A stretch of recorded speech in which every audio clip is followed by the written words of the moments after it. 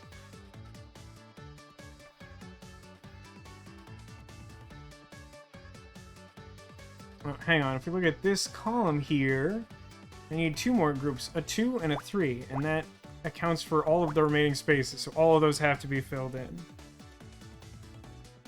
Still not quite there. Oh, no, yeah, I am, because if we look at this column on the far side of this group of 7, I've already got 1 space filled in. That's supposed to be a group of 2. And I can count up like this. That finishes that group of 2. That all looks good. Now everything that can't connect here to make a group of 3 has to close out for the row. 6. This group of 6 is done. We also have the exact position for this group of 3 since that's filled in and everything else is unavailable.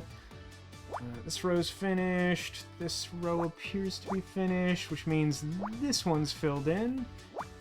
That all tracks. That all looks good. So then what? Well, if 2 of these have to be... We've got, like, 2 spaces of 3, or 2 of them need to be filled in per the columns. That tells us how that row should look.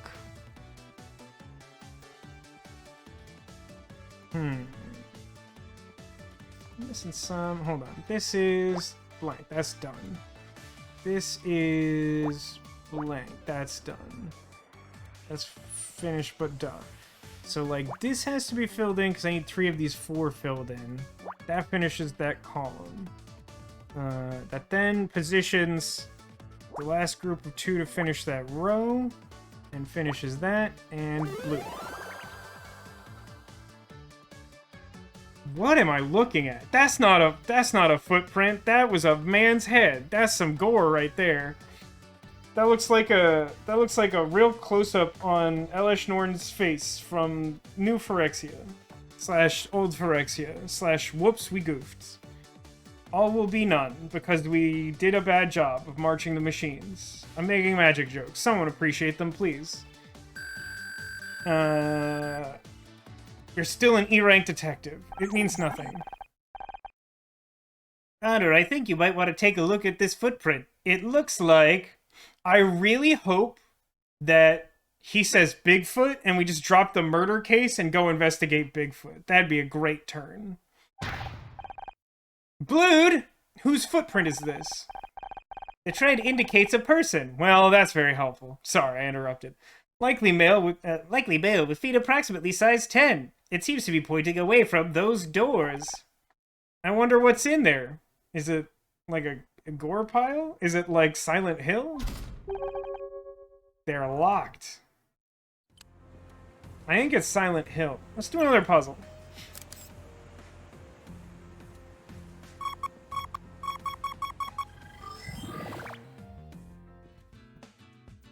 What do you think Scout scans for exactly? Like, what thing does his 90s VCR robot algorithm pick up on for him to know that he's looking at a clue to start nonogramifying it? Nonogramophoning it? No, that's not This one looks like it's going to be a little tougher than the other ones we've done today.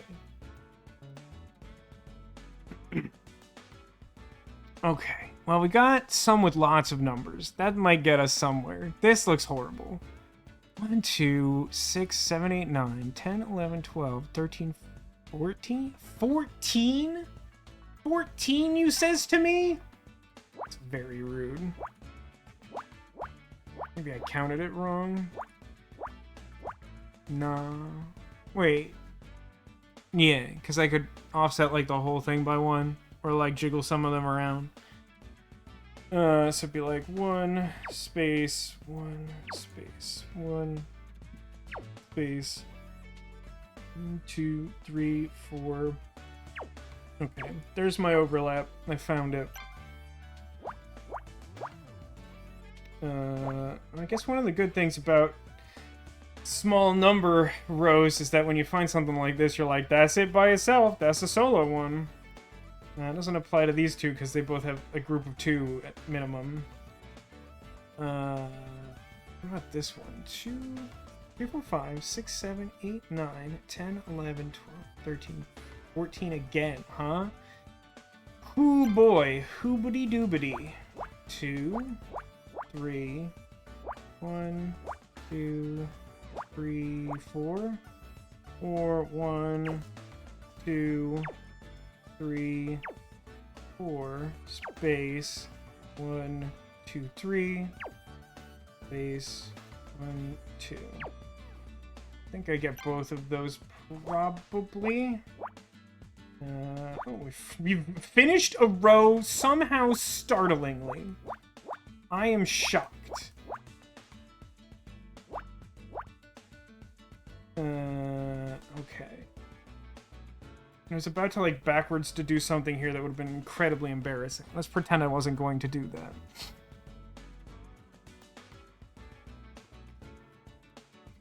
Already looking like I don't got a whole lot to go on. Well... 1 space... Okay, let me check something real quick. Is it possible for everything in this column to be below this? 1, 1, 2, 3... 1... No, not quite. That's good news. So what that tells me is... one of these 4 is filled as the top group of 1. But then, everything else has to be below this. And that probably gives me some kind of useful information. 1, 2, space, 1, space, 1, 2, 3. Yeah, those should be overlapped too.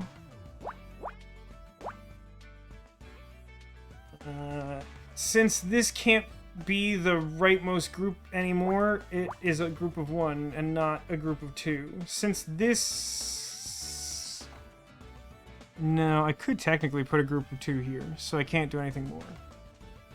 Do what? I don't even remember what insane thing I said, Cotillion. Remind me. Or don't, that's fine. Okay, hang on. Because I can't fit a separate group of 3 here, this has to be part of the rightmost group of 3.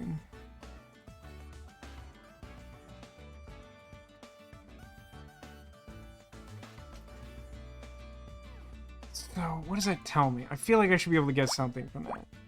2, 1, 2, 3, 4, space, 1, 2, 3. Or... I mean, I guess right away I know that this can't be filled, so that helps a little bit. So the far right extreme would then look like 1, 2, 3, space, 1, 2, 3, 4, space, 1, space, 1, 2. So those should all be right, too.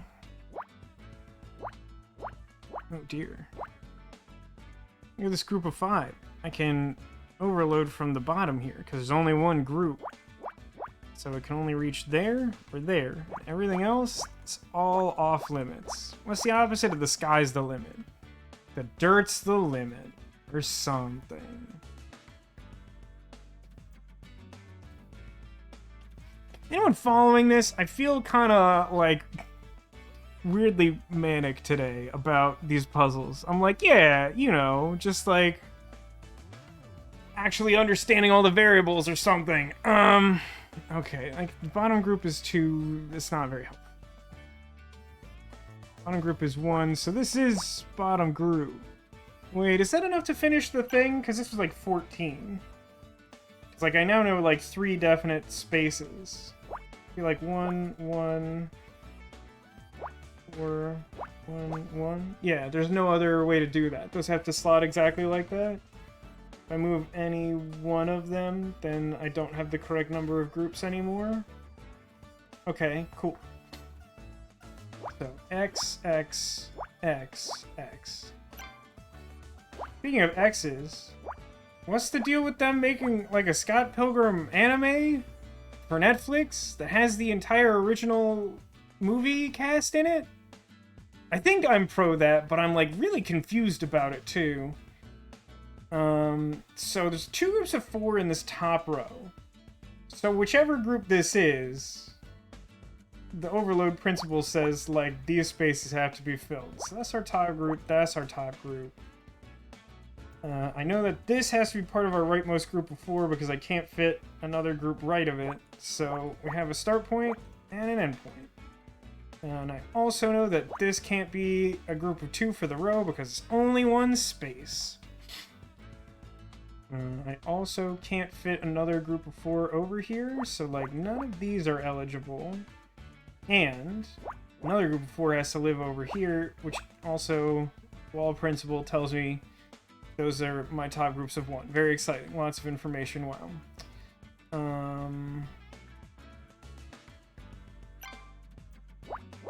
3, 1, 2.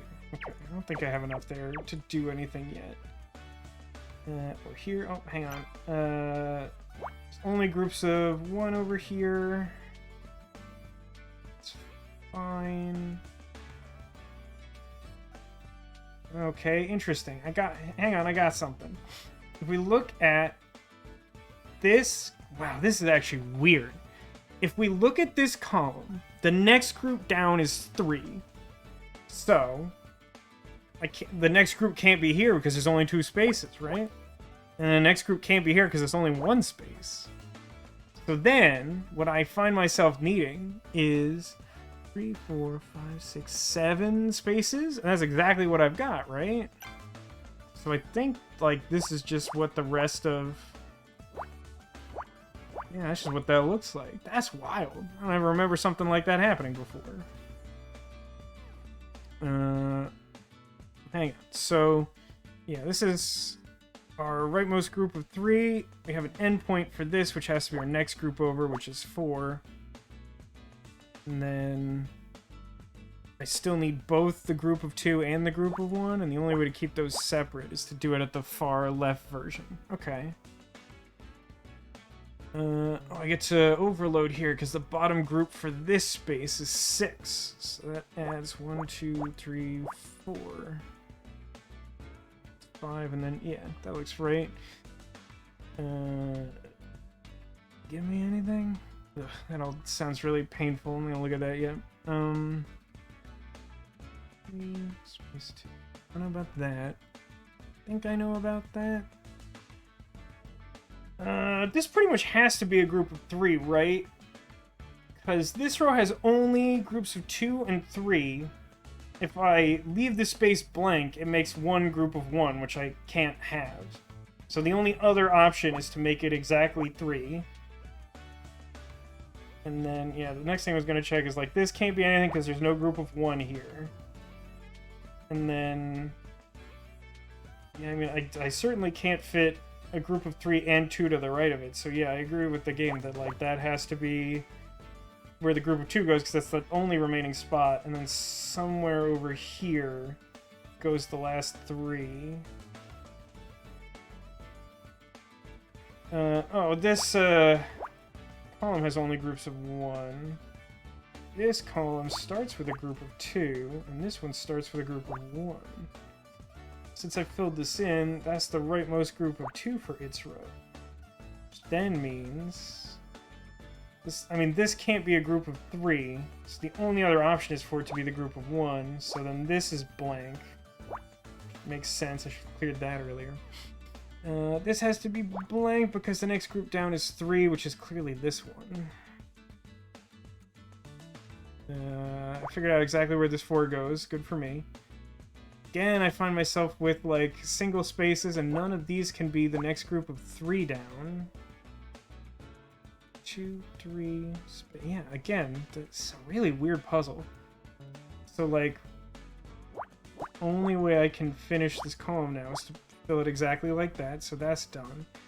And if we go up to the top space we just filled in, that made a group of 3, which is the largest possible group for its row.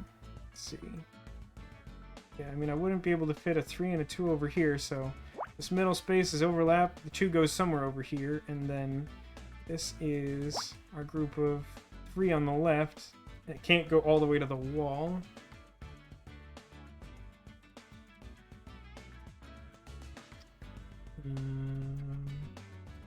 Okay, if we look at this row here, I already have like 3 spaces confirmed together, and I have a definite endpoint, so that has to be our one group that's eligible to be that size, and then this filled in space would then have to be the only group left of it. Now we got this whole situation. Bottom group for this column is 4, so like this should be filled in.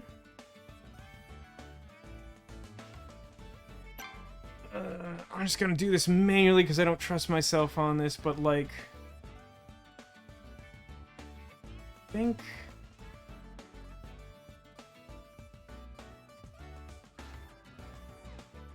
if this was a group of 1, then like this would be 3, 2, 2. Okay, that can happen. If it was the other way, it would be this would have to be blank, so it would be exactly like that. So I'm probably close to sorting that, maybe. I'm probably maybe close to doing that. Oh, bottom group here is 1, so this needs to be blank on either side, because I can't fit an individual group on either side of it.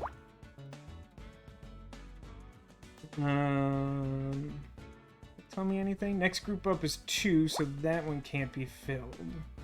And that I think is relevant, because I think that's enough to tell me that this is my group of 1, right? Because if I tried to do it the other way, then I'd end up with like a big group of 5. So then, that means that this is my leftmost group of 1, and this is 3, and this is 2, and then this should be overlap. Okay. Oh, there's no group larger than 2 in this row. Can I do... No, so this has to be our leftmost 1, so that's blank. That's our bottom group of 2 for that column, which then makes that our leftmost group of 3 for the bottom row. And I have endpoints for both of the other groups in the bottom, so I know exactly what the bottom row looks like. That finishes that group of 4 there as well. Clear in the corner, clear in the corner. Hey, Sniper Justin, welcome to the stream. Finally here. Welcome, welcome aboard. How are you doing on this Friday? I'm the best I've been in a long time, which is still kind of a C-, but I'm riding the relative high. Ooh, let's use the wall principle. I love that one. So I got a filled in space here, and I have all the groups to the left of it accounted for. So that's my group of 2, and I get some overlap over here. Okay, now, if we look at this column, my bottommost group has to be 2. If I fill the space above my lowest filled in 1, it makes a group of 3. Can't have that. So this has to be filled in. This has to be blank. Then we use the wall principle. Group of 1, group of 1. And then I just need to fill in one of those, which is kind of what I thought we were working towards more or less. Going back down to the bottom, this row is finished, so this is blank. And these need to be groups of 1, so separate those. And then separate this, because the next one in order is another group of 1. And I just have to fill out one of those.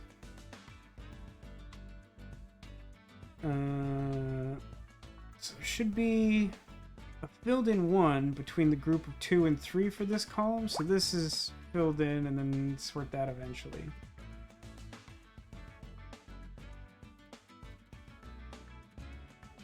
This should probably... Okay, so bottom group here is 1. That also finishes this row because it narrows that down. And then also that's a group of 1. Let me see something real quick here. I feel like I should be able to finish... Well, almost finish this. So like 2, and then like 1 of these 2 would be filled in. Basically, I need 3 1s. This is one of them. Right? There's just like no way... Oh, hang on. Probably an easier way to do this. This space has to be filled in. It's the last one in the row, and I need that group to be finished. Then, using the wall principle, these are our bottom 3 groups, and also this is finished. So that. And then, again, we find ourselves with, like, a rightmost group that's not finished, so this space has to be filled in. Perfect. Okay, that column is done. That was easier than I expected, because I actually figured out what I was doing. Up here, this is its own group, has to be separated.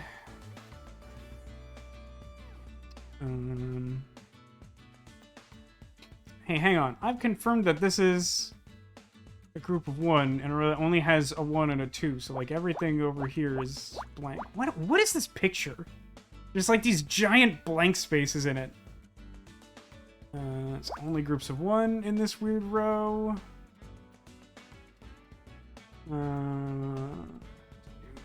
That's nothing yet. That's nothing in particular.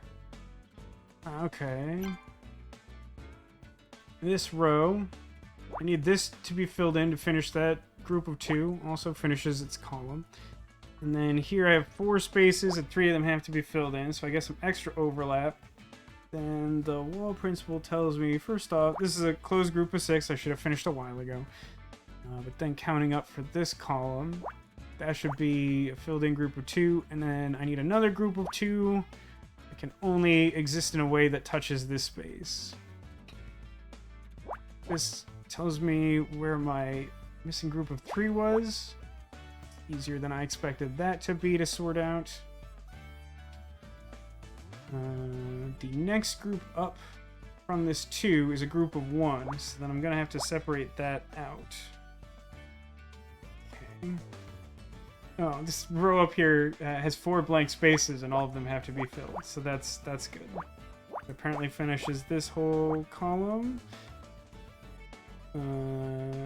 This has to be filled in because we now have reduced this top area where this group of 4 can live. So that counts us down to there. That's our confirmed top group. If we look over here, we should have some overflow. Top group is 3, and we know this is filled in, so it has to go at least there. And then that tells me where that group goes, which makes this my top group of 1 for the left, and this is filled in and closes the loop, as it were. Now this has to be filled in. 3 of those 4 have to be filled in for that group. This should also be filled, which finishes that column. 1 space, and I need 1 group. That's easy enough. Great, that works out with that row, and apparently finishes the far right column. What? Seriously, what am I looking at?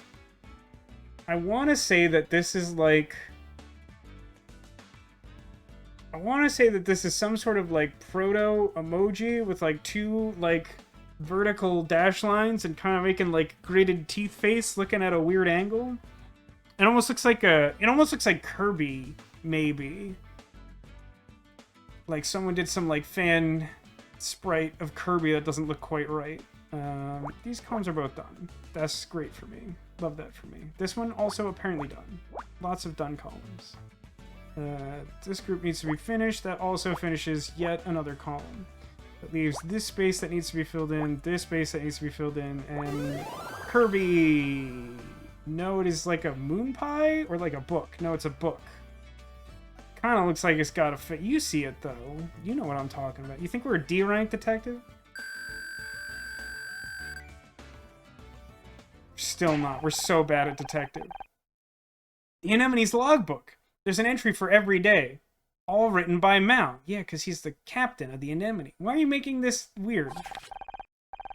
Check out yesterday's log entry. Could not carry out safety checks last night. Ordered to keep away from entrance to cargo hold by Ray. Understand and respect privacy concerns, but cannot risk safety of ship. Will raise issue urgently tomorrow morning. Why would Ray want to stop Mal from going into the cargo hold? There's obviously more going on here than we first thought. Yeah, because we're just naturally terrible detectives.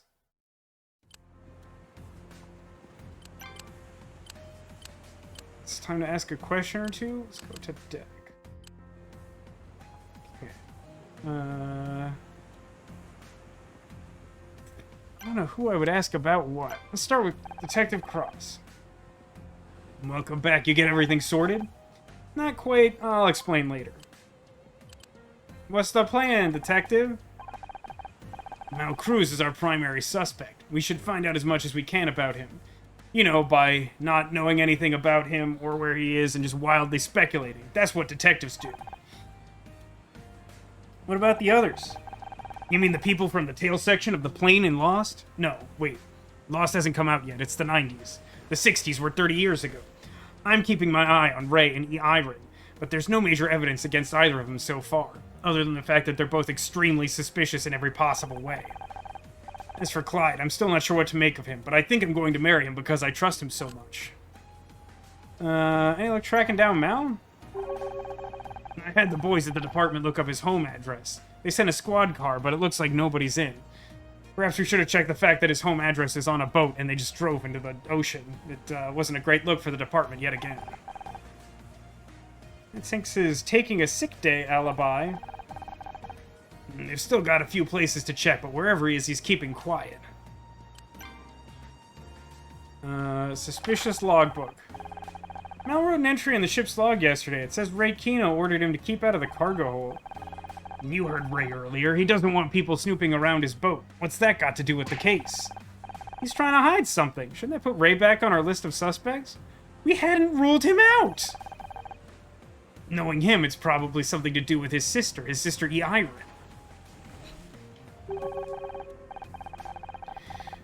Ray Kino is well known to the LAPD.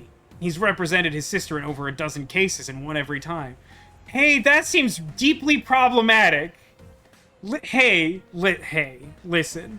I don't mean to profile here or be unduly prejudiced, but if his sister has been the defendant in more than 12, lawsuits, that feels like a problem. I'm not saying that she definitely killed someone, but, a moment ago, Detective Cross was like, there's no, obvious reason to suspect them. And I'm like, now hang on. Listen, I'm not saying she definitely did it, but you definitely can't say there's no reason to suspect her, because what on earth are you talking about? That's ridiculous. I agree, that's grounds for suspicion, but for some reason I've ruled her out. I'm just a really bad detective, which is also why I've hired you, a really bad detective, to outsource some of my work. I really need it to look like I'm the one doing the bad detective work, so we both need to be relatively equally incompetent. We don't take the Kinos to court without a good reason. If there's a case against them, we can find it. At least as long as everything is represented by nonograms. I found this, meat print. I think Elish Norn was here. There's a footprint over by the bridge. That might allow us to narrow down exactly where the attack happened. It seemed to be leading away from a locked door. Oh, really? I guess we better start looking for a key. Yeah, I guess this is relevant to him. Is that a GPS? I don't know, it's 1990-something. Who knows what GPS is? How did you know? I'm not obsolete yet, I just don't know how to solve a criminal case. I should maybe look for different work or maybe retire. I don't know. I had to go to a seminar about these things. Looks like someone plotted a course recently to Santa Catalina. That's not the route the yacht followed. I think this is where Mal took the lifeboat after he escaped. It's a solid lead, but if he needed a GPS to plot the course, shouldn't he have it with him? I mean, really, though? I'll notify the Coast Guard. They should be able to send someone out there. Good work. I'm not saying we shouldn't check it out, but, like, I feel like... I don't know, there's something weird about that. Come with me, Scout. I've got a hunch. Unfortunately, not a lunch, because I'm starving. What's up, Honor? Seems like the net is closing in on Mal. Does it? We're... Okay, now... I've been, you know, teasing the game a little bit for giving us, like, an E rank, and, like, what does that even mean? But given the conclusions that we're drawing, I think the game's been quite generous, calling us an E rank detective, assuming that we're meant to embody honor. But that's fine. This is just par for the course. I still have unanswered questions. Like why he killed Dory? And what's inside the cargo hold? Right now, I can think of a few possibilities. Mal was trying to kill Ray. No, that seems wildly speculative even by the standards of this game. Mal was stealing from the cargo hold. I mean, it's gotta be the top one, right? Because, like, why else would blood? Like, if Mal was trying to kill Ray, then you would think that Ray would kill Mal in self-defense or Ray would be dead. So one of them would be the body and the murder that we're investigating. So, like, that doesn't make sense. If Mal was stealing from the cargo hold, like, why is he leaving bloody footprints? Yeah, it doesn't... None of this makes sense. This is the top. There's another body in the cargo hold. E. Iron killed someone as part of her twisted writing process. Mal found out, but knew Ray always wins in courts. He needed hard evidence and witnesses. So he decided to expose them in the middle of the party. He called in sick and sneaked on board, but he didn't realize how grammar worked, or that Lori had been hired as a guard. She surprised him outside the cargo hold, and he shot her. She was just lucky no one heard. Oh, he was just lucky no one heard. We know the rest. He panicked and dumped the body in a lifeboat and fled the scene. Holy crap, these... Man, she better be careful jumping to these conclusions, because she's likely to fall into a Mario-sized pit. It fits almost perfectly with what we know, but we're missing one key piece of evidence. Is there really a body inside the cargo hold? And who is it? Yeah, right, world record long jumper, for sure. Come on, we better tell Cross. Did Cross die while we were gone for 5 seconds? This felt like a weird back and forth transition. Another body? This day just keeps getting better. I don't know if I ever mentioned this, but I get really excited about dead bodies. They probably shouldn't have hired me for this job, for many reasons. Are all Hollywood parties this dangerous? Only the good ones. We need to see your cargo hold. Hey, Honor, buy her dinner first. Yikes. A place of secrets and shadows. What do you think you'll find there? I think you already know. How could I? Do you even know what you want to find? Enough games. There could be another body in there. Ah, so you want to find a body. Understandable. Murder helps you justify your existence. What are you babbling about? If I wanted to be psychoanalyzed, I'd talk to a shrink. Like, who's got the key to the cargo hold? What the heck? You are mistaken. Your friend thinks the cargo hold is the key. My syntax parser must be malfunctioning. It's not you, it's her. She won't give a straight answer. E. Iron, don't tell them anything. They don't even know what they want to know. We want to know what's in your cargo hold. I object. First you take over the yacht, now you want to dig through our private property? On whose authority? You know, it's a murder investigation, and also I'm the police. That authority. Pure conjecture. No allegation justifies such a gross overreach of power. I'll have your badge for this. I'd better go after him. I'm in enough trouble with my captain as it is. What about the body? Isn't there some law that lets you search the hold? I don't know. I've never seized a yacht before. I need some sort of pirate lawyer. This is fun, isn't it? Maybe Cross can't do anything, but we can, because the law doesn't apply to us, because you're a robot and I'm the protagonist. We could try, but the door is still locked. Every lock has a key, Scout. We just need to find it. Let me try to find it.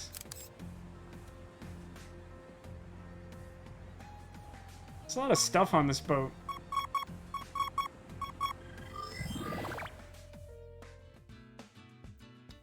Okay,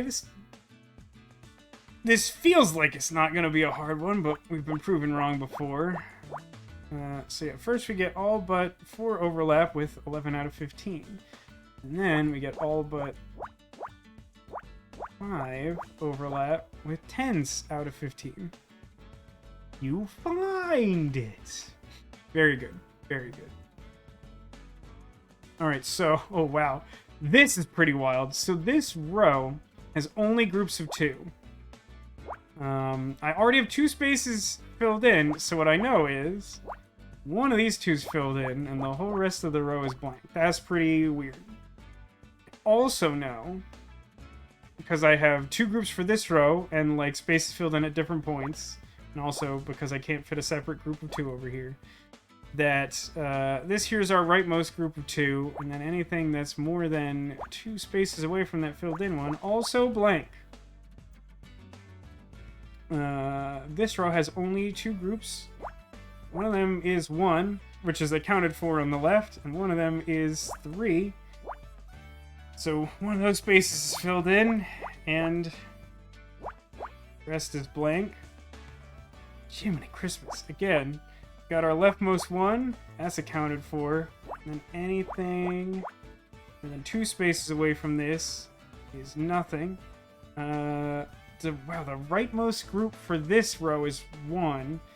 The only way to have a group of 1 that's separated from what we've already confirmed is to put this here and leave that blank, which then the wall principle tells us this is filled in and our rightmost group of 3. Which, now that we've narrowed that down, we get to similarly say that anything that's more than 1 space away from the last filled in space is ineligible to be filled because we're missing only a group of 2. Holy crap, what is this thing we're looking at?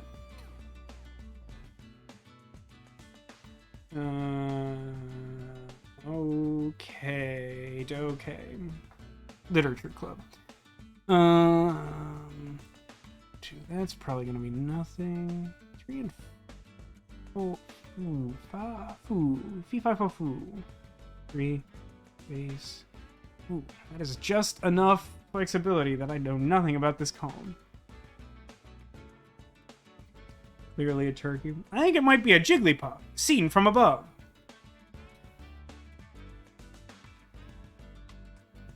Now, I got all that done really quickly, but now, like, what am I doing with my life? Okay, hang on, I found something. So up here I have only 5 total spaces, and down here I have only 5 total spaces. I have no groups of 1 here, so this actually can't be filled in at all, and by extension this has to be filled in. But we'll deal with that later. So we have 10 spaces, but they're divided into groups of 5. So the bottom 5 have to be filled in because one of the missing groups is 5. And then somewhere up here is the 2. Because this isn't very close to any sort of edge, I don't really get any overlap knowledge. Yeah, that's tricky. I don't get a whole lot more there, even though it seems like I probably should somehow.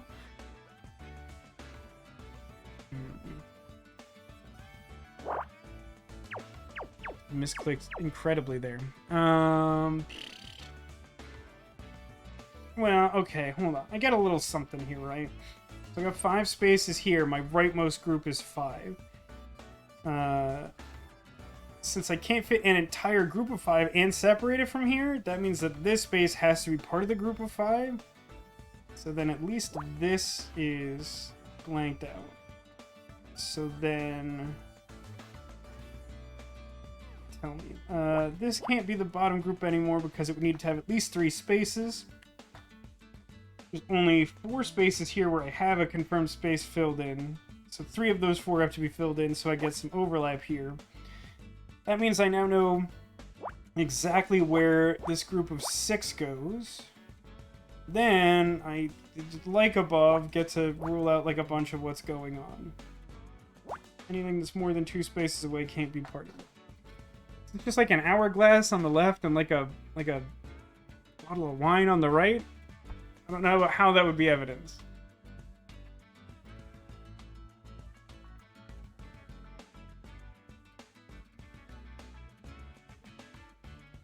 I actually could fit a group of 4 here. It would look weird, but I could do it. Okay, hang on. I think this specifically filled in enough for me to learn something about this column here. So, like, now that this is filled in thusly, like, I can't fit a group of 4 below this and separate it into 2 groups anymore. So these have to be part of our bottommost group, and, you know, I can't fit 3 up here. So, like, my top group goes above the X line, and 3 out of 5, I get 1 automatic overlap there. But because this has to be part of our group of 4, it can't reach any lower than here.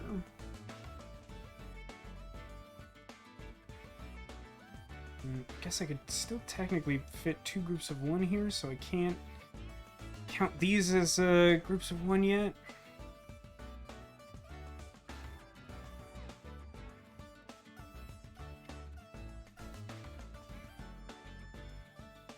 Already, 1 and 2 is not going to give me anything. This 1, 2, 3. No, nothing yet, but kind of close there. 2 and 4. No, I don't think any of the rest of the columns are doing anything for me. What does that leave me with?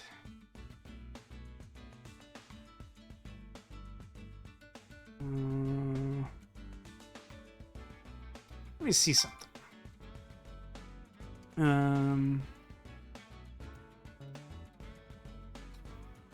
don't think I should get anything from this, but like the leftmost version of this looks like this.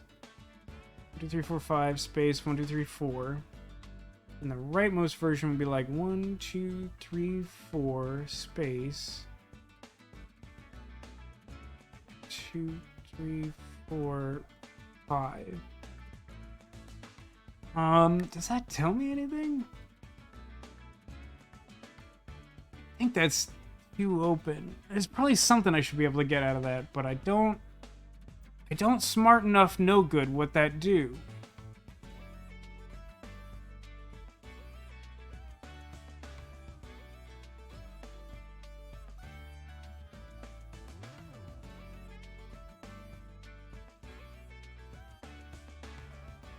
I want to leave that alone, but I feel like that's important.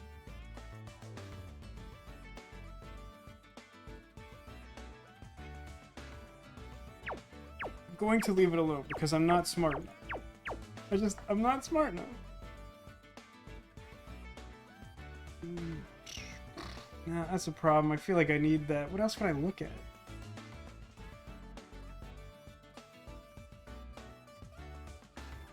Ooh, I got something. I got a little something. So if I look at this column, I got 2 groups represented in some capacity. I have only 3 groups total, and only 1 of them at the very bottom is a group of 1. I don't know for sure whether this would be that group of 1 or a group of 2, but anything above the bottom has to be a group of 2. So I finish that. And then I get to know that this is filled in because there's fewer options for where that group of 4 can go. So now that that looks like that, I know that this has to be part of the group of 4. That's enough to tell me that. And as a result, neither of these can be filled in. Because, like, the group of 4 can only reach possibly this far. That in turn tells me that this is how this group of 3 finishes, and that finishes this row. And it also tells me exactly where that group of 4 ends, and it tells me that this is the bottom one and all these spaces down here are blank. So now I know something else about these two bottom rows, which is that, like, one of the two of these could be filled in as, like, the rightmost group of one, but best case scenario, this would have to be the middle group of one, so I can close those off. Now that this looks like this, I guess I'm overlap because I have, like, a hard edge to balance against, so I get, well, I guess I just get one, but it's better than nothing.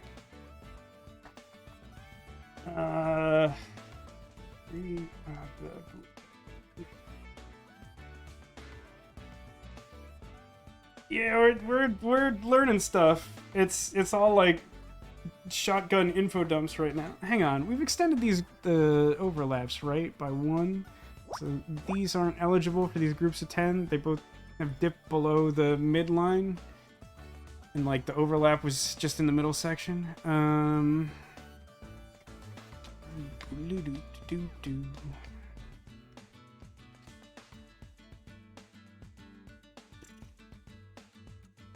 Yeah, no, got nothing there. Ooh.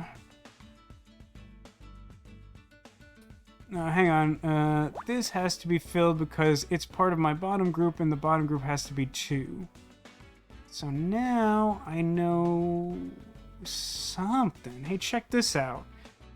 So because this has to be part of the rightmost group of 4, it can only reach this far now. So this is ineligible.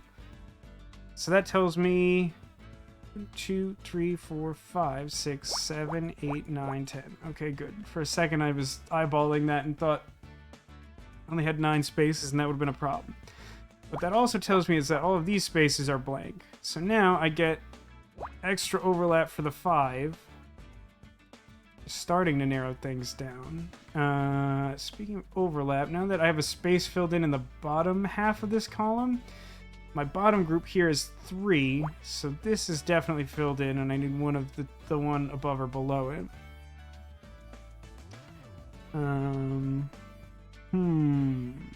I can't use the wall principle because I have a gap here, and it's eligible to be filled with a group of 1. So this could be a group of 1 and then the 3's over here, or it could be the start of the group of 3 and then our row's basically done. I don't know yet.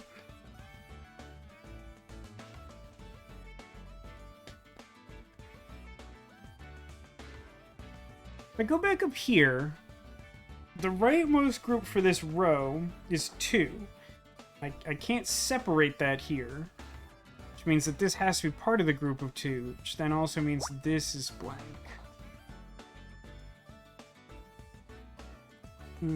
So this here has to be part of the group of 4 on the right. It's too close to the right. So the overlap principle would tell me this space is filled. I've already confirmed this space is filled, so I know where 3 of the 4 are. Since there's not another group to the right, it can't reach all the way over here.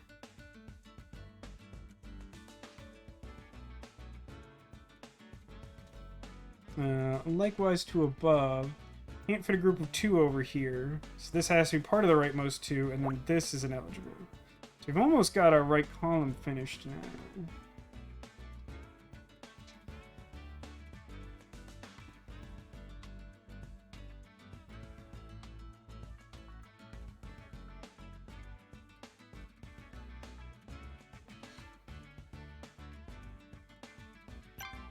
Check something now that we've like narrowed some space here. 1, 2, 3, 4, 5 space 1, 2.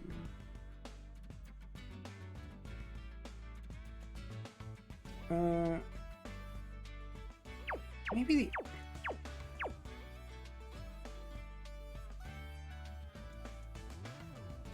the way to do this is like, so the rightmost version would be like 1, 2, 3, 4 space 1, 2, 3, 4, 5,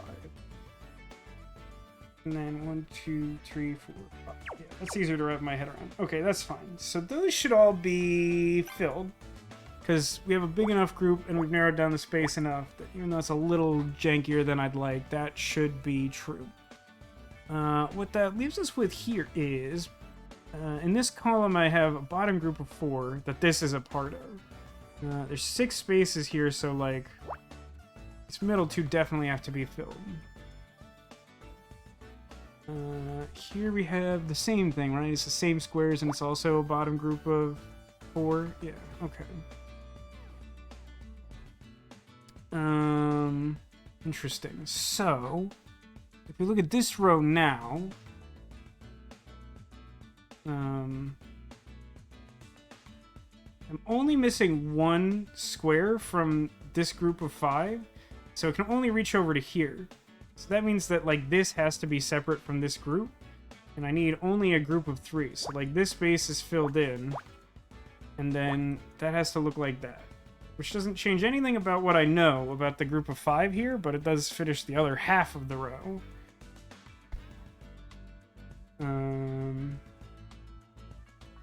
This top bit's gonna get hard, huh? Oh, hang on.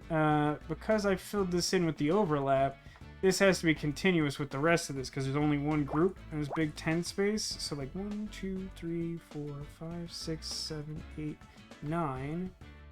Yeah, well, that rules out a bunch of stuff, actually. So that finishes the group of 5. Doesn't change anything there. Ah, we can now use the wall principle here. And we know that these are our 2 groups of 1 for the second to bottom row. Yeah, you caught that. I didn't see when you posted that, Sarah. You might have caught that quicker than me. But, like, filling that 10 is very helpful.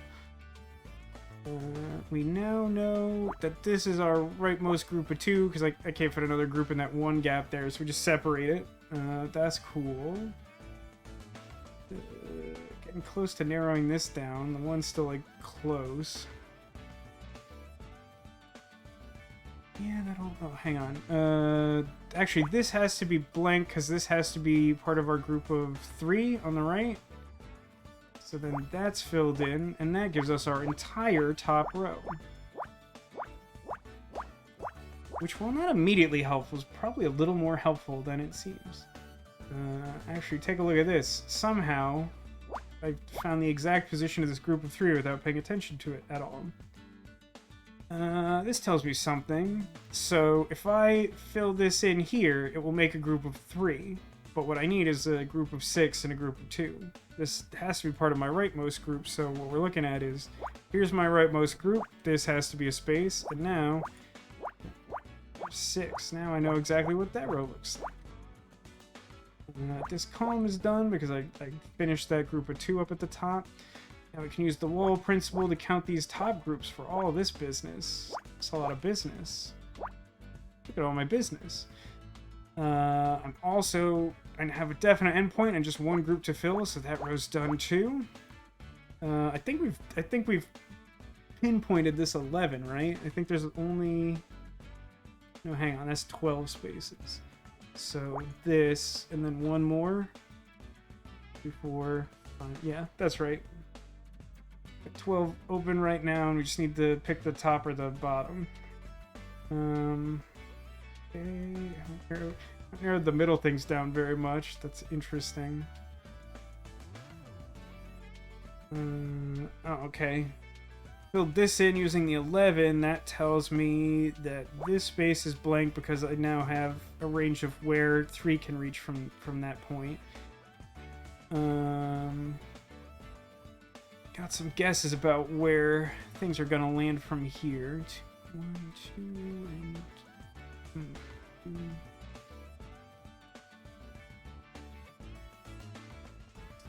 2 there. Oh, hang on. This column.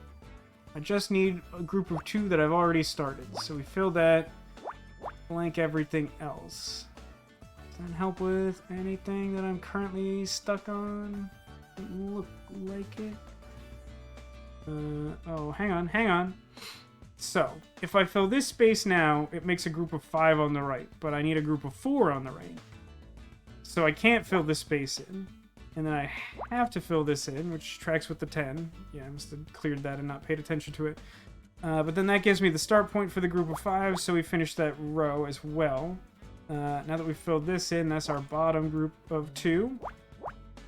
And nothing else there is eligible. For this column, I've already started the group of 3 that I need to finish. This is already done. This is already done. What am I looking at again?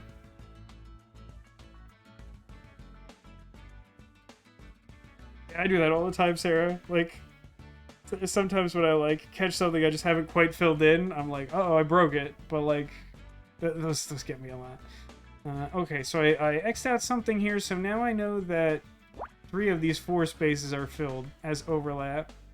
And that tells me that this is part of my top group for this column, such that this can't be anything. We can also use the wall principle. This is our top group of 2, and only need to figure out the group we've already started at the bottom there, so the rest in between are blank.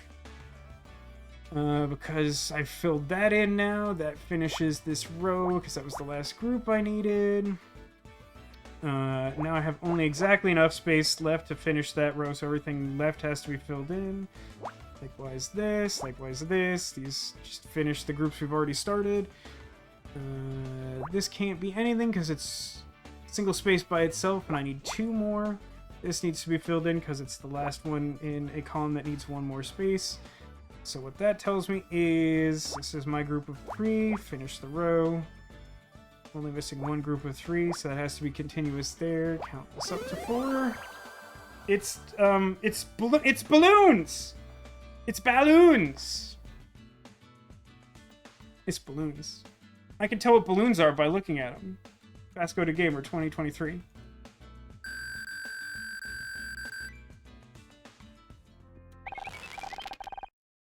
Balloons? Is this all that's holding the boat up? Oh, Scout. Really gotta finish that diagnostic, huh? No, Scout. The yacht is floating just fine on its own. These are for decoration. Decoration? For what purpose? They sure do stretch these into images, don't they? Yeah! I mean, I get it, Cotillion, but, like, I can't help but tease and also be intensely skeptical at basically all times.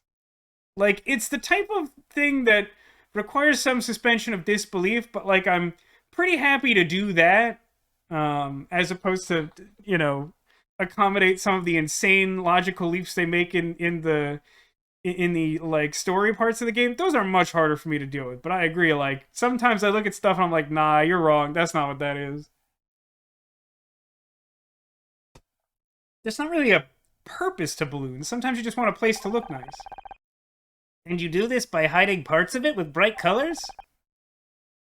Yeah, sure, you could say that.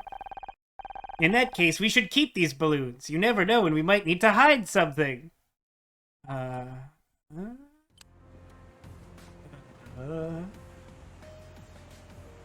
Let's just double check for the... Oh. Things are getting pretty intense out there. Source, do just trust me. You must be glad you can stay out of the way up on the bridge. Yeah, look at me. Great. Good talk. I'm gonna ask him about balloons, because I feel like that'll be fun. What do you want? I could ask you important questions, but have you seen my balloons? They're very colorful. Would you like a balloon? No.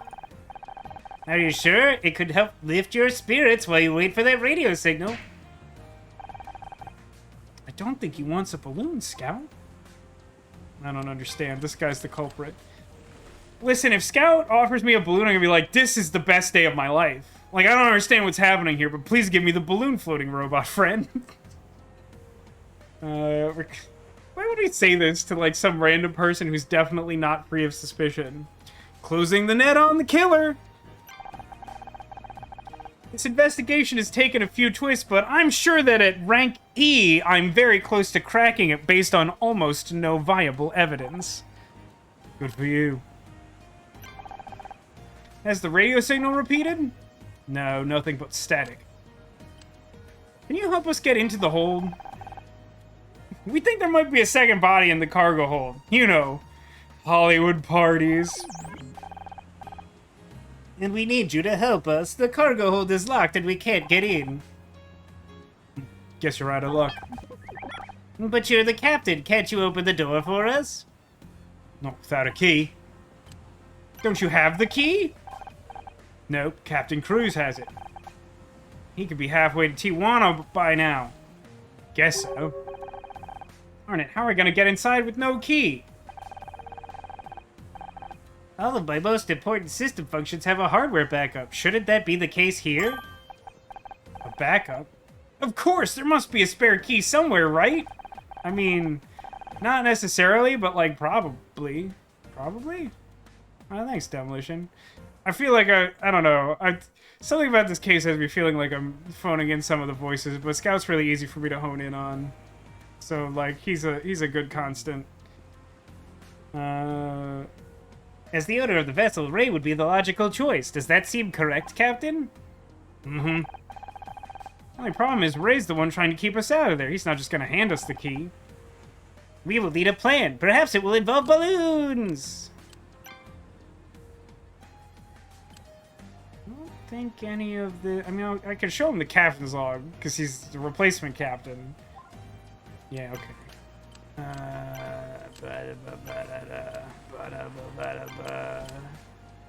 you like the song I just made up? I don't know what that is. Alright, guess it's time to question you collectively. Let's talk to Cross first, maybe he can help us make a plan.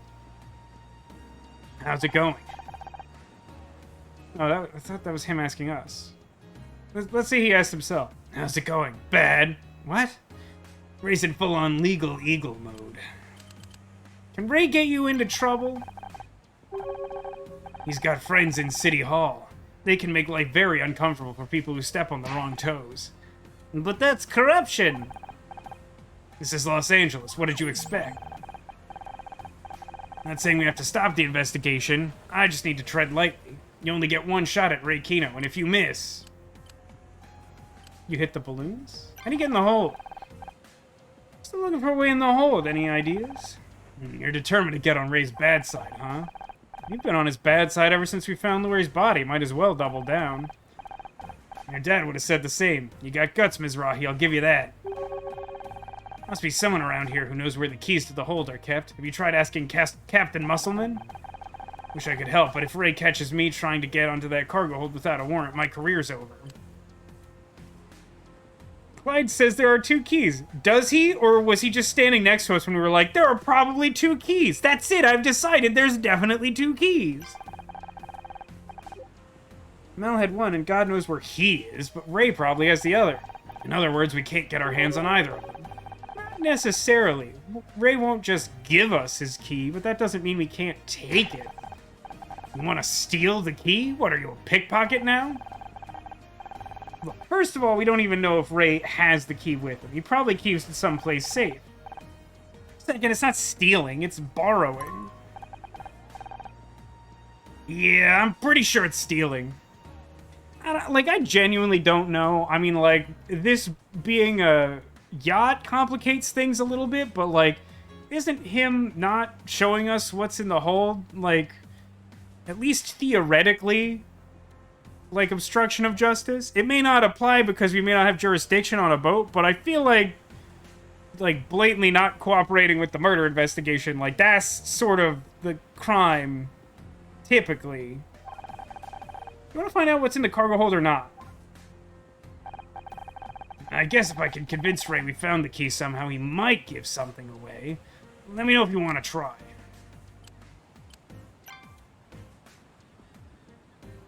I have balloons. Why are you carrying a bunch of balloons around for? This isn't an adventure game. It's a visual novel. Why did that word not come to mind? I don't know yet, but I feel like I just need a bunch of balloons. If you say so. I think we're ready. Call Ray over and ask him about the keys. I'm gonna show him a bunch of balloons and assume he's a toddler and will get completely distracted. Here goes nothing. Hey, Ray! If I were you, I'd spend less time shouting and more time preparing a legal defense. You might want to listen to your own advice, Kino. I've just been inside your cargo hold, and what I saw was very interesting. Nani? How? With your key. Really thought you could hide it forever? That's impossible. I think he bought it. If he did, he's probably gone to check on the real key. You'd better follow him. Hey, what do you think you're doing? Busted. Was that your plan? Make me think you stole my keys and then send Honor to spy on me? That does sound like a good plan, but of course there's no evidence. Yeah, we were just, Checking for leaks. I'm keeping detailed notes about all of this. You have a lot to answer for, Detective.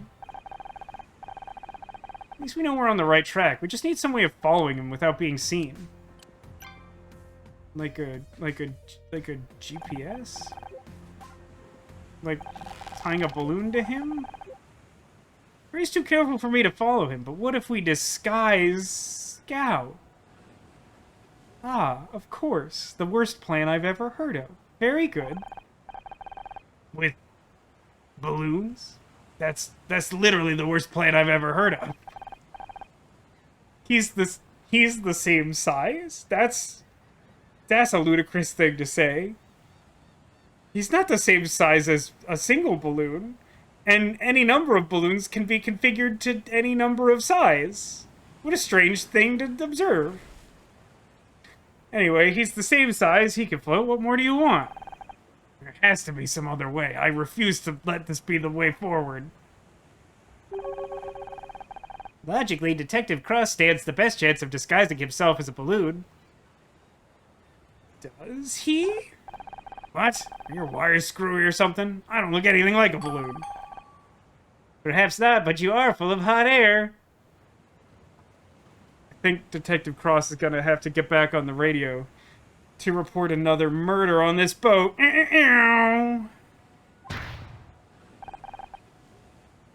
Everyone's a comedian.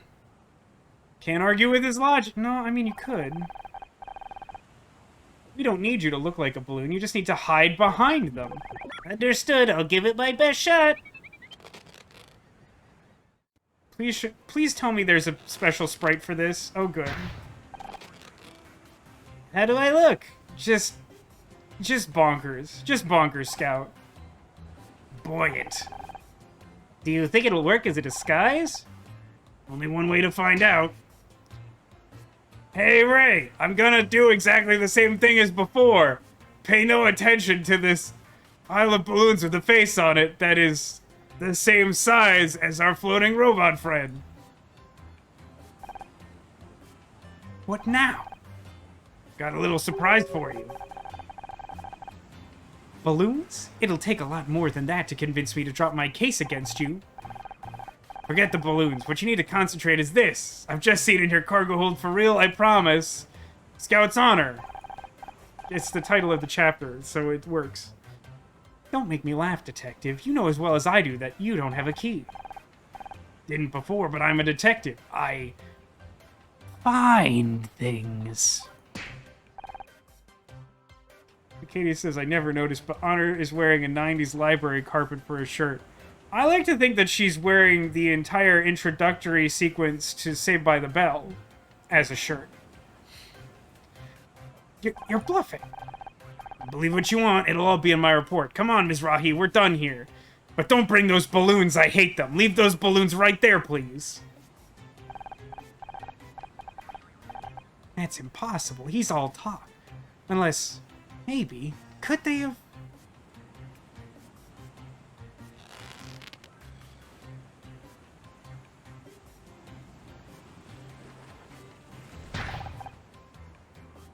You were lying again.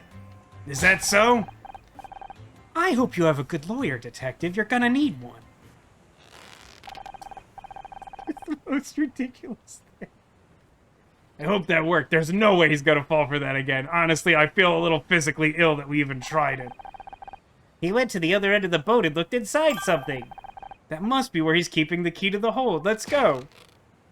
Wait a second. Take those things off him, will you? He's a robot, not a balloon animal.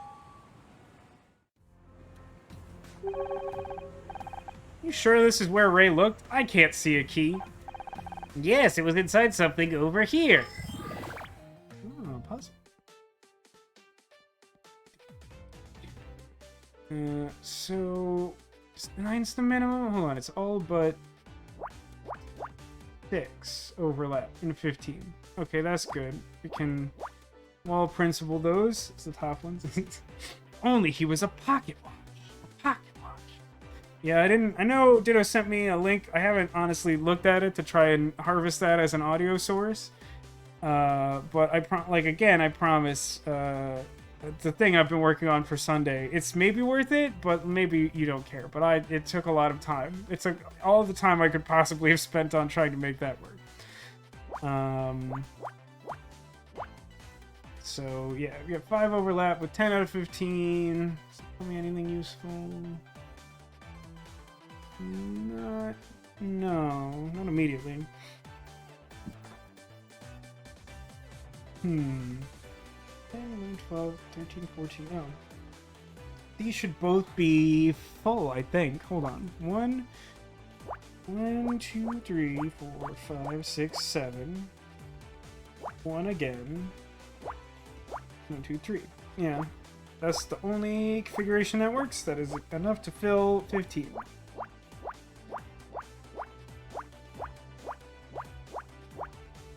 Okay, that should probably be helpful. Probably.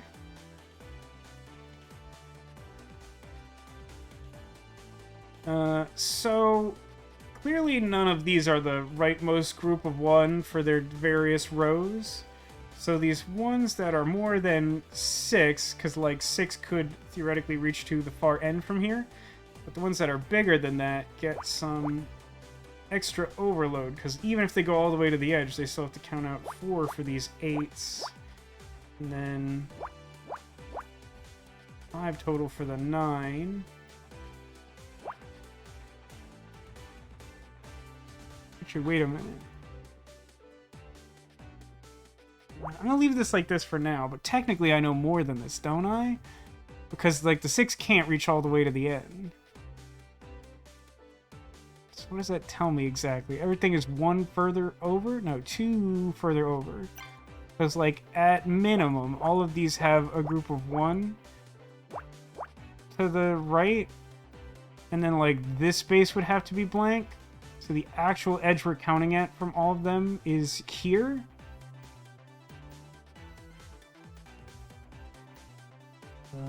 I think I might be getting in over my head with this. And clearly all of these can't be filled in this way.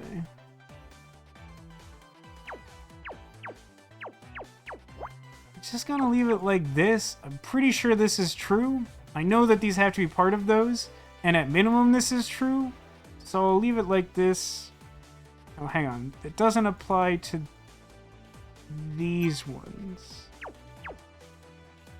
Well, rather it's more complicated. Actually, no. Hang on a second. So I have 2 continuous spaces here. There's only 1 group in each of these rows that can be a part of, which is 7. In order for there to be 2 groups of 1 to the right of it, there's actually only 1 configuration that works, because it would have to be separated here so there's still enough space to put 2 groups with a space between them. So that means that this is the hard right edge of those 7. 3, 4, 5, 6, 7. So that's just like what those 2 rows look like.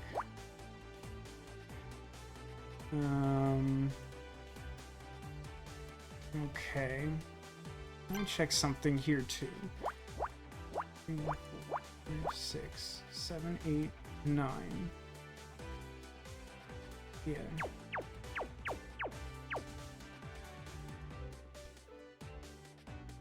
6, 7, 8, 9.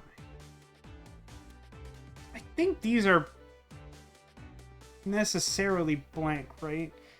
Even if I didn't find the optimal math here, there's only 2 groups here. The 1 has to be to the right.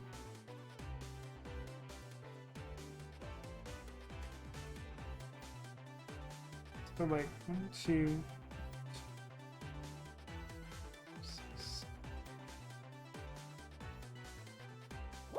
I think these 2 are filled.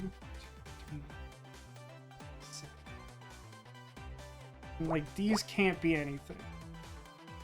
That should be true. 3, 6, 7, 8, 9. Yeah. That looks right.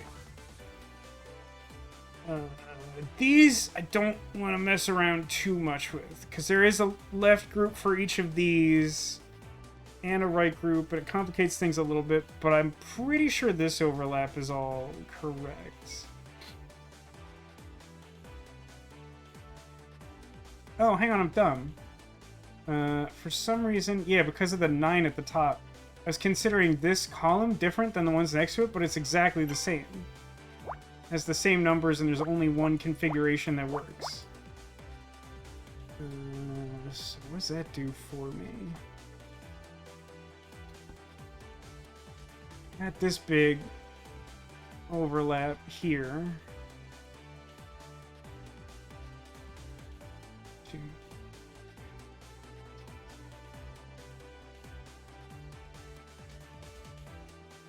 Like most of the way. I mean, this would have to be part of the 9.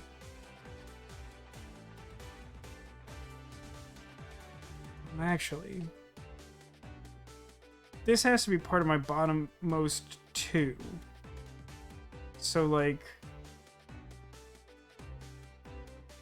I'll just do this manually. So, like, 1, 2, 3, 4, 5, 6, 7, 8, 9, or...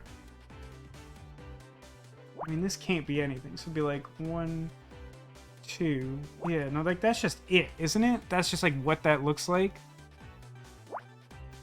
Because that's 1, 2, 3, 4, 5, 6, 7, 8, 9. Yeah.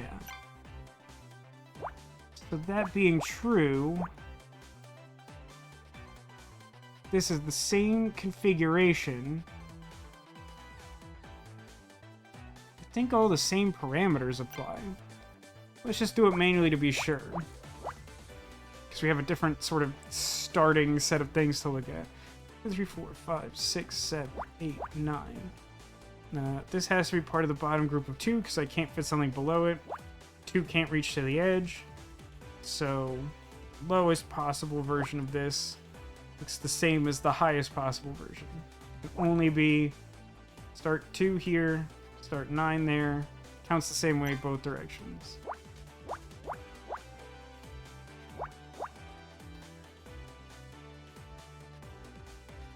Now if we go 1 over, it's tricky because it is close, but it is not the same. We can, however, similarly deduce that this has to be part of a bottom group of 2, and the very bottom space can't be filled in. But there should be some flexibility here. So the bottom version looks like... That's my 2 space 1, 2, 3, 4, 5, 6, 7, 8 space 1, or like 1 space 1 space 1, 2, 3, 4, 5, 6, 7, 8 space 1, 2. Yeah, there's a little margin for error there. That should be true. And then we could probably get something out of the next one, but it's like increasingly sketchy. And also, we don't have the bottom one to limit things. So, like 1, 2, 3, 4, 5, 6, 7 space 1, 2. We're like 1, 2 space 1, 2, 3, 4, 5, 6, 7.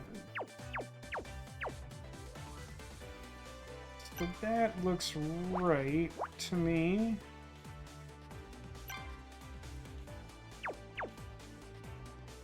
And like, what do these groups look like exactly? So this is 5 out of my 6. Can't really do much with that. This is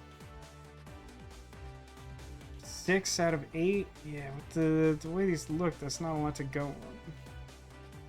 Nothing changed here because I'd already presumed these 2 were filled, and I was just correct about that. Oh, hold on though. If we look at this row, we've got a group of 3. There's only one group that's 3 or larger. And since we have an endpoint, we can count all the way to the edge of that. and then nothing to the left of it can be filled. And then that should tell us exactly what remains, because there's not much left to work with. If we go ahead and take a look at the left or the right-hand column, we've actually narrowed most of it down because I have 3 spaces filled in and I need a group of 4. So much of what remains unfilled has to be blank.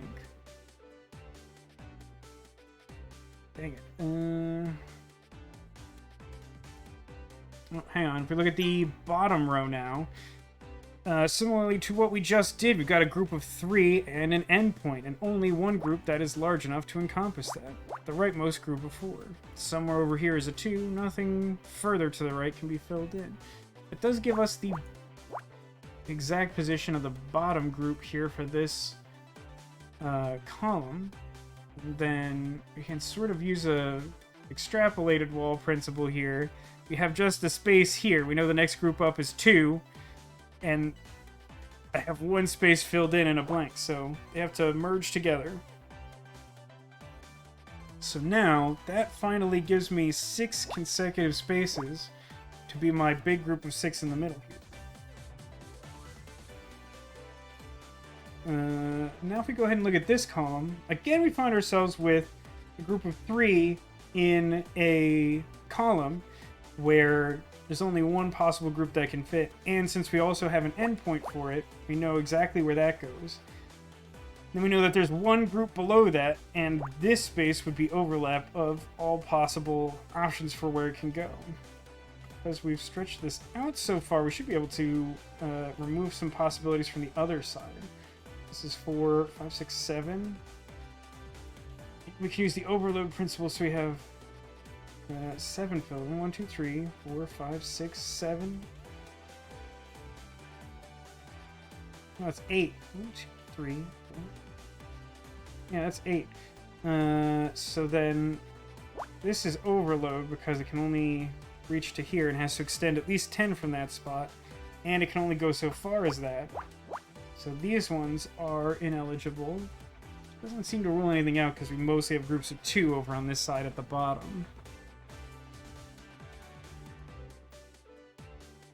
Oh, hang on. At some point with this column, we once again find ourselves with the deduction that can't fit a group of 2 below this. My bottom group is 2.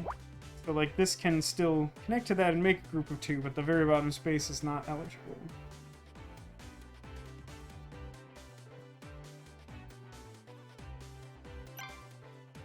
Is there enough flexibility that this could still work both ways, or can I narrow this down further? So let's say that this reached up instead of down. Then we'd have 1, 2, 3, 4, 5, 6, 7.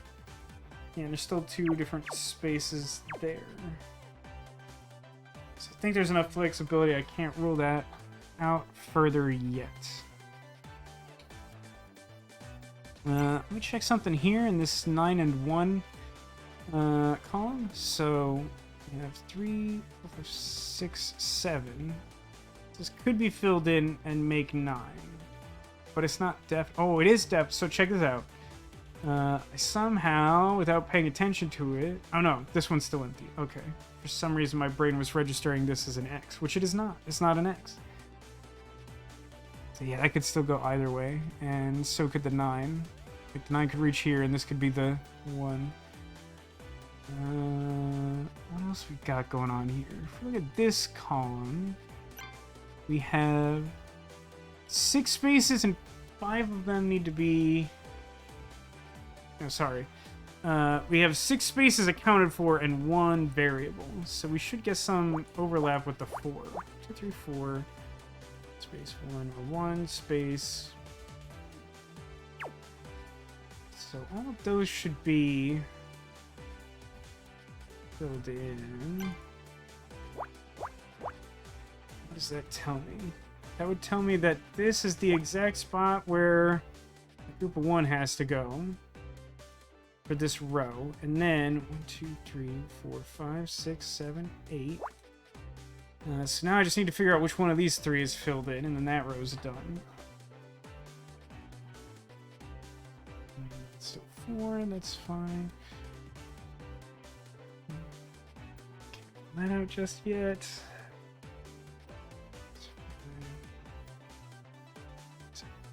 7.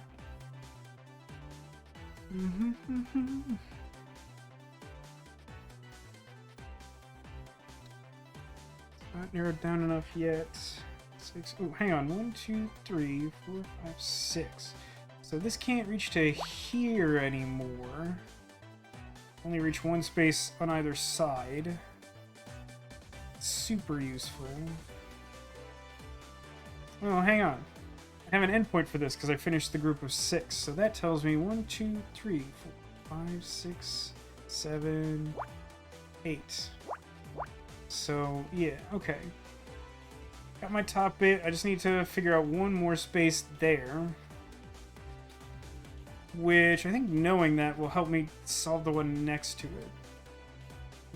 Oh, in this column, I only have groups of 2, so this solo space can't do anything. And in turn, that means that my leftmost group of 9 has to go 1, 2, 3, 6, 7, 8, 9. And then this one has to be filled in, so this one is blank. And then this one's also blank because... Oh no, this one's filled because I need one more group on the right there. Yeah. And since there aren't enough spaces for this to be part of the group of 4 or anything along those lines, it also then has to be the lowest space in this column, which then fills the 10 in on the other side. Yeah, and then there's only groups of 2 here, so I can't fit separated groups of 2 on either side, but either thing adjacent to this is still eligible, but the ones beyond it are not. Okay, those can all fit. This is still at 6, but this has to be filled in because it's... No, that's not true. There's still enough space to... Yeah, do that. Okay, leave that for now. 2... Oh, hang on. Now I've got... Because I filled this in for the row, I now have a definite bottom point for this group of 4. And that finishes that column. Ooh, and let's take another look at the top because we blanked some spaces. 1, 2, 3, 6, 7. Is that the only one we get? So that's 5, 6, 7, 8, 9. But these aren't eligible. Which is actually useful because if we look at this group of 5 here, that's the only place my group of 3 can go in this column. And since it's narrowed down to 5, I know the middle ones overlap for that. I also get to count this down. That's my top group there.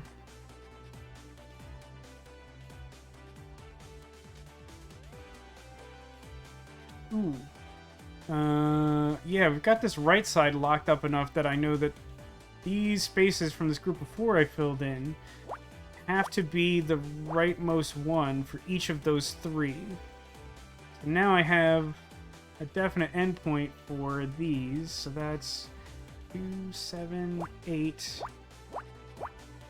those are both locked in like that. And I got my overlap space filled in here, which means it's the start point for the last group of 2 I need.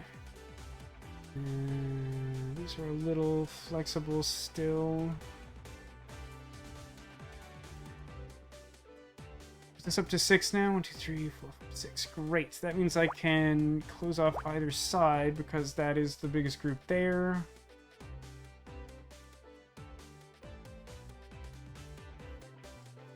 Keep wanting to fill this in, but I still don't have any actual evidence that that's the thing I'm doing.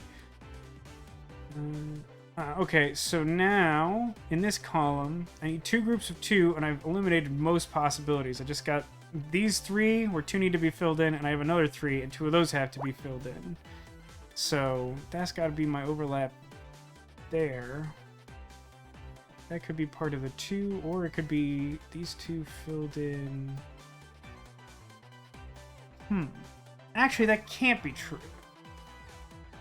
Because if we look at this, it's too close to the top to be the group of 1. Because this is blank, and I would need at least 2, and then another space to separate.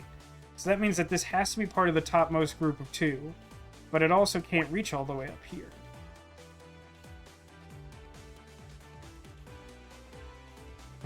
So then, in turn, this can't be part of the leftmost group of 2, which means this has to be. And then also, we've narrowed this down where 3 of 4 have to be filled in. And apparently that finishes that row, which allows me to finish the column because now I have like all the endpoints surrounding this group of 2. In this row, the only thing I need now is a group of 2, which can't reach to here. So now I know that's my top group of 2. What do we have here? This is 2, 7, 8. So this can't be anything, and that has to be filled. Which finishes that row. And then, because of the column, that should be filled in, and that's not. And then we count this down as our only option for the group of 2, which finishes the row as well. I guess we now know exactly where this 3 goes. This can't be anything because I need a group of 2 to finish this column. And also the row is done.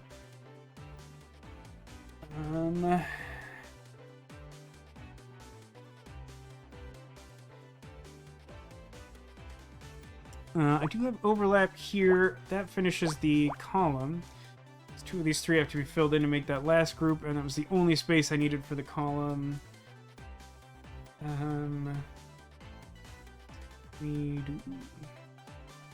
This can't be part of my group of 3 anymore because it's a solo space. That means 3 of these 4 have to be filled in, and there's no way for the 3 and the 1 that I'm still missing from this row to be together. So this is filled in, this is blank, this counts out 5, 6, 7, so that's that group, which also is the last group for the column. And also this column's done now too.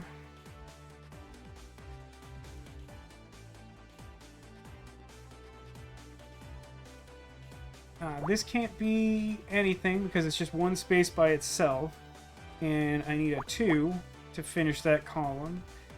Also finishes these 2 bottom rows, but I need exactly 2 there. It's like a big eyeball, or no, it's like sushi. No, it's a ventilator. Is it? Hey, how come everything suddenly looks like gore? Like, what happened in that locked room? Did like a person just explode? Did the guy from Darkseid 2 like go to visit his mom and like he asked her like what the heck was going on? And she said, "Don't worry, this will explain everything." And then her head exploded. And then like we just keep finding clues about it. Is that what happened? Hey, we're a really bad detective. We're D rank.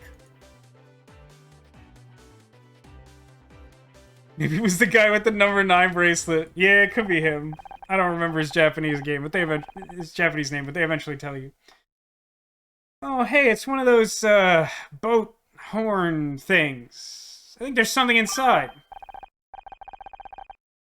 Wait, I thought that was Honor saying that. Oh god, I'm tired. You were right, there's a key in here. Now we can finally see what's inside the cargo hold. What do you think we'll find? I mean, there could be anything inside the cargo hold. Even a boat. It would actually be really funny if the missing light boat was just sitting in there. Like, what a confusing twist that would be. Like, why would... Isn't there a better way to hide? Why would you put it in here? That's just confusing. What does that do for anyone? Yeah, probably cargo in the cargo hold. Good call, Sarah. I don't know if I can look. Don't worry, Otter. I'll open the doors and scan the room first. Are you sure? What if there really is another body in there? I have to learn to face my fears. And there could be no better reason than to help you, because I trust you implicitly because you would never break my trust. Big sweat. Ah, jeez. Yeah, we won't know until he scans. I gotta be honest, I'm really torn. I kind of feel like I want to save here. Like, I feel like this is A, like a pretty good cliffhanger, and B, I'm a little tired, to be honest.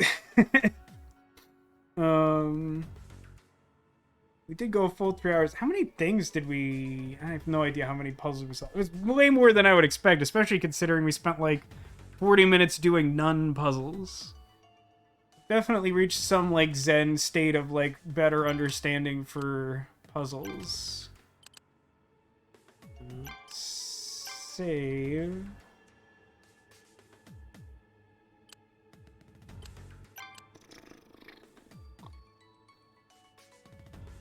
Yeah, I think I'm gonna call it a lean one. We do have 2 more streams for the weekend, as a reminder, or if you joined late.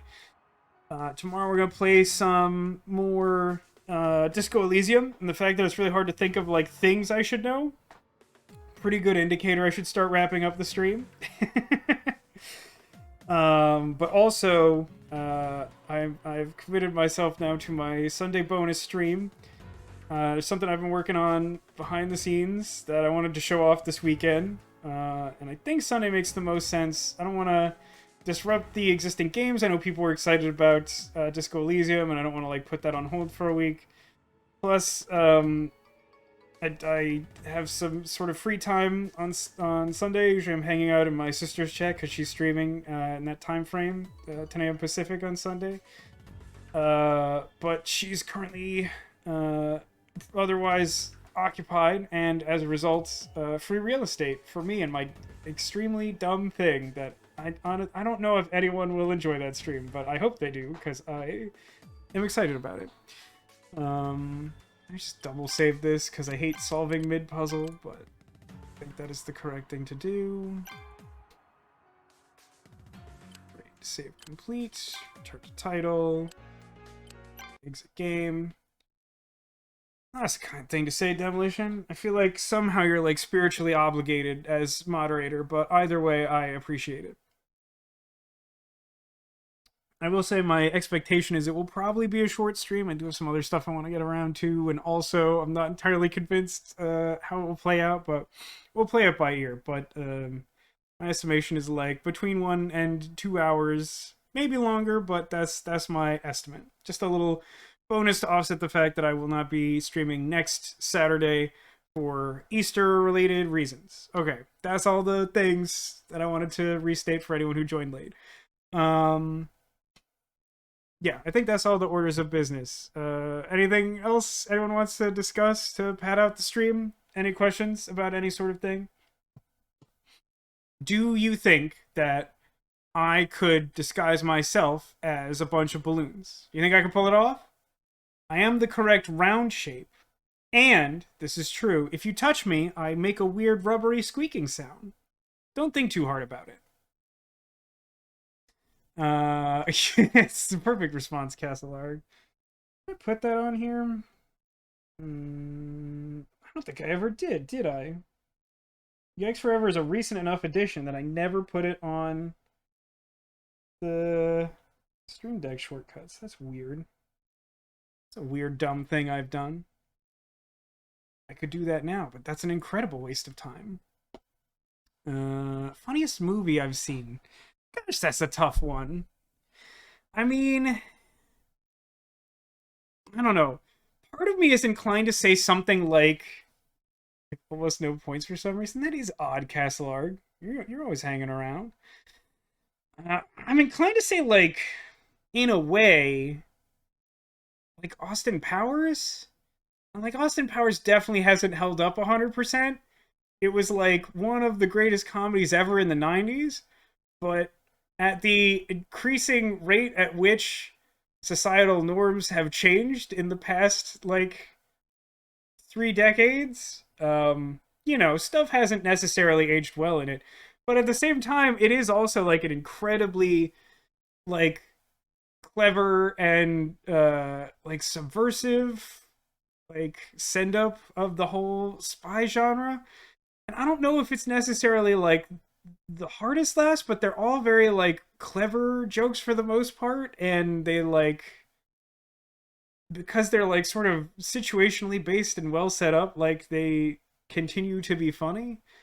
Like, it's sort of like the things in that movie that are funny hold up well, unless they are rooted in like weird stuff like body shaming or the 90s. So like yeah, I realize there's some asterisks on that, but like I don't know, there's just some stuff from that movie that just like holds up really well and is like some of the funniest, most like quotable or referenceable things.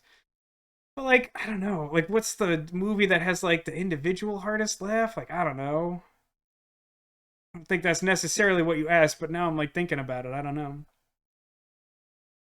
The quote, I open mouth French kissed a horse once is a great line. There's just, it's endless. There's so much. There's so much good in it.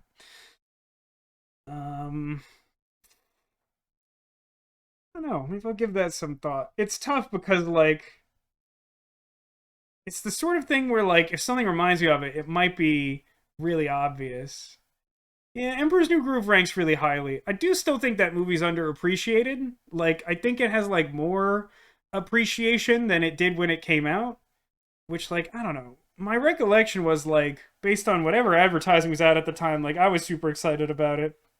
And I know when I saw it with my family, like, as far as I know, we all loved it. And, like, it has, like, sort of a similar thing where, like, it kind of just it uses the genre it's sort of making fun of, which is just sort of like children's animated adventure, to like set up these great like subversive jokes. I've always, I mean, how do you not love, wrong lever, why do we even have that lever? And another one that really stands out to me is like the good guys and the bad guys are like racing to the same spot, and you like see like an almost Indiana Jones-esque like journey where their dotted lines are like going to the place, and you see the heroes get there first and they're like, oh, we gotta do the thing, and then like the villains show up like immediately and they're like, haha, we were waiting for you. I'm like, wait, how did you beat us here? And then like the villains like literally can't answer it. They're like, I don't know, by all accounts we shouldn't be here, and then they just move on with their lives. um yeah, I mean, like stuff. I mean, I guess the thing I can say is that, like, categorically, I think those types of movies like resonate strongly because, like, you relate to the thing that they're sort of making fun of, and if the writing is strong enough, it's something that's clever and funny that's elevated by the fact that you have context that makes it funnier. And I know that's not even close to what you asked, but I feel like that is somehow a suitable answer to your question.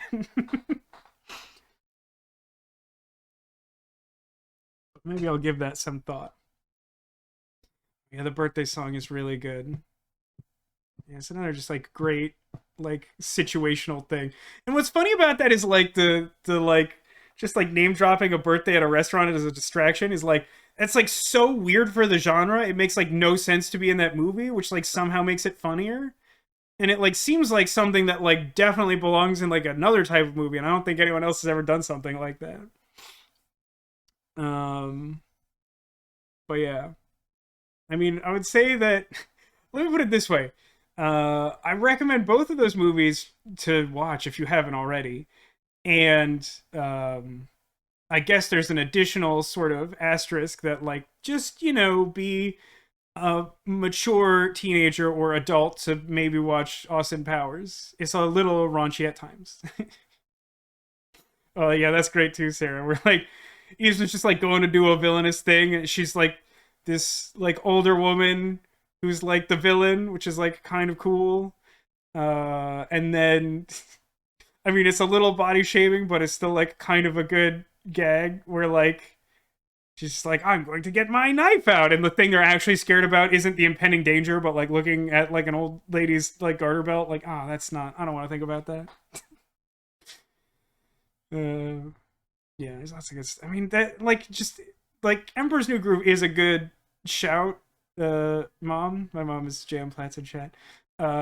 Because like it is definitely the sort of movie that I will just like randomly like think about bits from like all the time, and I think that is like a hallmark of like a truly great comedy. Is like it has like enough going on that just like in your daily life you're like, ah, it's like that thing from Emperor's New Groove or whatever. Um, But yeah, one other thing we gotta do is we gotta find the secret Squirtle. somewhere on the couch behind me, I've hidden a Squirtle. If you can see a Squirtle like this guy, well, he's not a secret. He's right there. You can see him. He's right there. I'll give you all a moment to consider where a Squirtle might be hiding and enjoy some of this 100% juice apple. I don't think I've ever seen Cloudy with a Chance of Meatballs. It's like based on a kid's book, right? But the impression I get from people who talk about it is that like it sort of transcends the material. Like I think the book is like really basic, might even be like picture book level, but then like Cloudy with a Chance of Meatballs, the movie, like has like wild stuff going on that like definitely wasn't in the original, I think.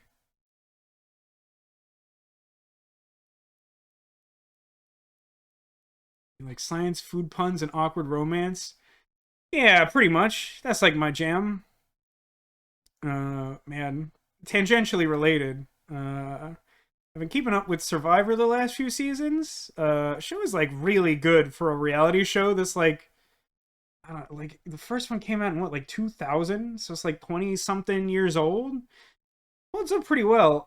In the most recent season, like one of the teams on it has like these two just like absolutely like adorable people who are just like in the most awkward romance like of all time, and it's just like the cutest thing in the world. It's very endearing.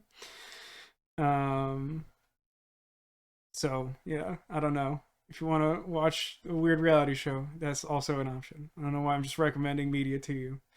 You've already got enough to watch. We got Disco Elysium tomorrow, and we got whatever mysterious thing I have cooked up for Sunday, and I'm excited about it. I hope you are too. Let's hover around the Triceratops basket. I did see Neko said she was too sleepy to join the stream and guessed behind Carlos, which is pretty impressive because she hadn't seen the couch, but Carlos is indeed there. You may not quite be able to spot him hiding behind our sugar glider friend with his rabbity ears. Let's see what we can find, though.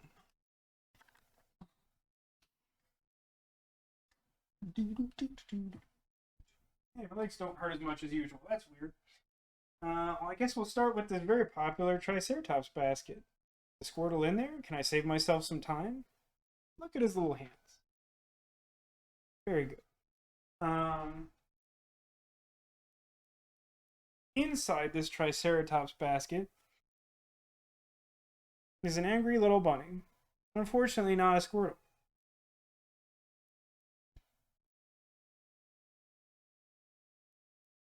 One thing I want to show off.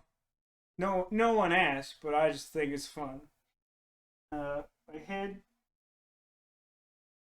was hiding my two tiny Carloses behind Tunix Fox's shield. They haven't made an appearance in a while, but I love my little crab boys. I love this little fox guy. He's very good. He's extremely soft and he has very good magnet, and I love him.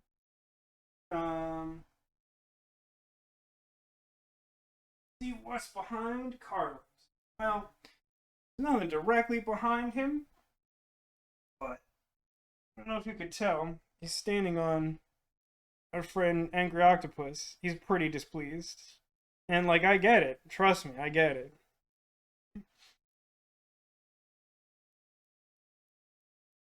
So what does that leave us? Well, I could show you now that underneath my big lobster boy Lorenzo is hiding a secret Squirtle. Yeah.